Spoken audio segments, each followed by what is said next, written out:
Hi viewers. నిన్న ఆంధ్రప్రదేశ్ మంత్రులకు సంబంధించి చంద్రబాబు గారు ఒక ర్యాంకింగ్ ఇచ్చున్నారు. ఎందుకు ఏంటి ఆయా శాఖలకు సంబంధించి కొన్ని ఫైల్స్ ఉంటాయి. ఈ ఫైల్స్ క్లియర్ చేసుకుంటే బావాలా. ఫైల్స్ క్లియర్ అవ్వాలంటే ఏంటి, ముందు వాళ్ళ దగ్గర ఉన్న సెక్రటరీలు ఎవరైతే ఉన్నారో ఐఏఎస్ ఆఫీసర్లు మొత్తం చెక్ చేసి నోట్ చేసిన పాయింట్స్ ఉంటాయి కదా, కీలకమైన ఆయనకి చెప్తే ఈయన వర్క్ కూడా సంతకం పెడతాడు, లేదంటే ఫైల్ పక్కన పెడతాడు. ఇలా ఏ శాఖలకు సంబంధించి ఎవరు ఫస్ట్ ప్లేస్లో ఉన్నారు, ర్యాంకింగ్స్ మొత్తం 25 కదా, ఆర్డర్ వేసి చెప్తా ఏ మంత్రి ఏంటి కూడా ఎక్స్ప్లెయిన్ చేస్తా. ఈ విషయంలో టాప్ 5లో చంద్రబాబు లేరు, లోకేష్ లేరు, పవన్ కళ్యాణ్ లేరు. Chandrababu CM, Pawan Kalyan deputy CM, Lokesh వచ్చేసి మానవ వనరుల, తర్వాత ఐటీ శాఖ, తర్వాత ఎలక్ట్రానిక్స్ అండ్ కమ్యూనికేషన్. సరే, వన్ బై వన్ సింపుల్గా వచ్చేద్దాం. ఫస్ట్ ప్లేస్లో ఉన్నారు ఫరూక్, ఈయన మైనారిటీ వ్యవహారాలు, అదేవిధంగా న్యాయశాఖ. సెకండ్ ప్లేస్ ఉన్నారు కందులు దుర్గేష్, ఈయన వచ్చేసి పర్యాటక శాఖ మంత్రి అండ్ టూరిజం పర్యాటక కదా, సినిమాటోగ్రఫీ మంత్రి, జనసేన ఈయన. 3 కొండపల్లి శ్రీనివాస్, సెర్పు, ఎంఎస్ఎంఈ, ఎన్ఆర్ఐ వ్యవహారాలు ఈయనే చూసుకుంటారు, థర్డ్ ప్లేస్ ఉన్నారు. 4th నాదెండ్ల మనోహర్, ఈయన వచ్చేసి పౌర సరఫరాల శాఖ మంత్రి. 5th వచ్చేసి డోలా బాల వీరాంజనేయ స్వామి, ఈయన వచ్చేసి సాంఘిక సంక్షేమ శాఖ అండ్ ఈ సెక్రటరీ సచివాలయాలు, వాలంటీర్లు వ్యవస్థకు సంబంధించి మొత్తం ఈయనే చూసుకుంటాడు. 6 చంద్రబాబు గారు ముఖ్యమంత్రిగా ఉన్నారు, లా అండ్ ఆర్డర్ ఈయనే చూసుకుంటారు. అండ్ జనరల్ అడ్మినిస్ట్రేషన్ ఉంటుంది, సాధారణ పరిపాలన శాఖ.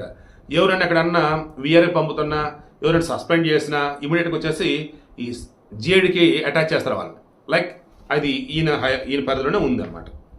నెక్స్ట్ 7 సత్యకుమార్ యాదవ్, బీజేపీ, ఈయన వచ్చేసి వైద్య ఆరోగ్య శాఖ మంత్రి అండ్ మెడికల్ ఎడ్యుకేషన్ ఈయన. 8 నారా లోకేష్, ఈయన వచ్చేసి ఐటీ శాఖ మంత్రి, తర్వాత వచ్చేసి మానవ వనరుల అభివృద్ధి అన్నప్పుడు మెయిన్గా విద్యాశాఖ మంత్రి కూడా ఈయన. నెక్స్ట్ వచ్చేసి 8 నారా లోకేష్ కదా. 9 బీసీ జనార్దన్ రెడ్డి వచ్చేసి రోడ్లు భవనాల శాఖ. 10 వచ్చేసి పవన్ కళ్యాణ్ గారికి సంబంధించి 10వ ర్యాంకులు ఎందుకున్నారంటే ఆయనకి ఇచ్చినటువంటి కీలకమైన శాఖలు అనమాట. పంచాయతీరాజ్ శాఖ, science and technology and environmental పర్యావరణం, ఫారెస్ట్ అండ్ వచ్చేసి రూరల్ వాటర్ సప్లై, ఇవన్నీ కీలకమైనటువంటి ఈయన దగ్గర ఉన్నాయి. నాయాంశం నేను అనుకోవటం రేపు మార్చిలో ఖచ్చితంగా ఈయన దగ్గర ఉన్న శాఖలు మేబీ నాగబాబు గారికి కొన్ని వెళ్తానని అనుకుంటూ ఉన్నా. 11 సవిత, ఈమె వచ్చేసి బీసీ సంక్షేమ శాఖ మంత్రి, అదేవిధంగా హ్యాండ్లూమ్స్, టెక్స్టైల్స్, ఐకార్ కూడా ఈమె. 12 కొల్లు రవీంద్ర, ఎక్సైజ్ అండ్ గనుల శాఖ. 13 గొట్టిపాటి రవికుమార్, ఈయన వచ్చేసి విద్యుత్ శాఖ మంత్రి. 14 నారాయణ, మున్సిపల్ శాఖ మంత్రి and urban development. 15 TG Bharat, పరిశ్రమల శాఖ మంత్రి. 16 ఆనం రామనారాయణ రెడ్డి, దేవాదాయ శాఖ మంత్రి.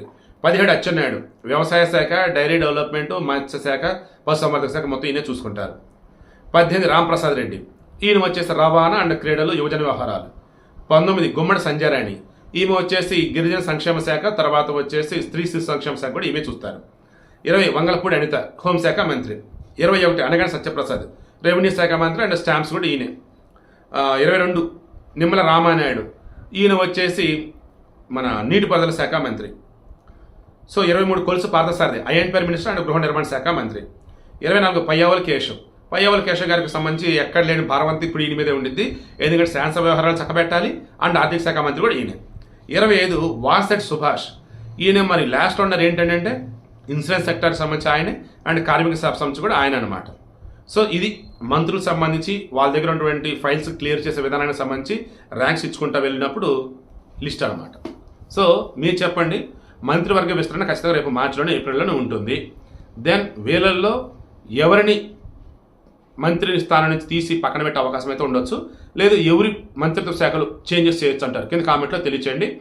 మెయిన్ మన క్యారెక్టర్ ఛానల్ ఇస్తుంది కూడా ఇందుకే అనమాట, ఎందుకంటే మనకు తెలియాలి ఇవన్నీ కూడా.